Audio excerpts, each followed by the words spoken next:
andito ako ngayon sa The Junction Place upang mag-interview kung sino sa mga paboritong presidente nila. Tara! Sino yung sa mga naging Pangulo ng Pilipinas ang pinaka-paborito mo? Paborito? Actually wala akong paborito pero ang magiging basehan ko is sino yung pinaka-less na masama. So ang pipiliin ko doon si mga Aquino. Bakit? Kasi sila yung titignan mo yung ekonomiya dati ng time nila.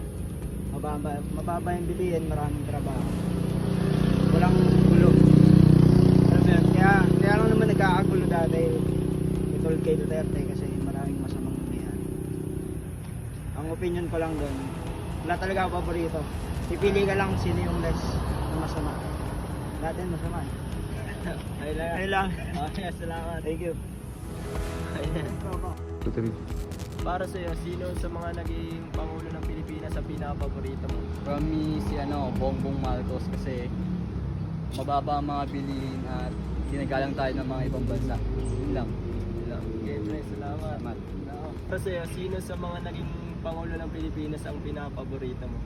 Para sa akin, si Duterte. Kasi si Duterte yung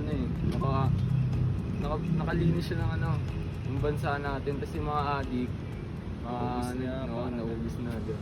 Ayun lang. Okay, salamat. Hi.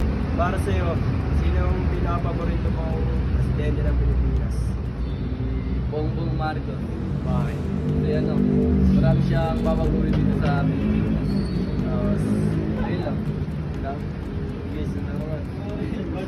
Para sa'yo, sino yung pinaka-paborito mong presidente ng Pilipinas?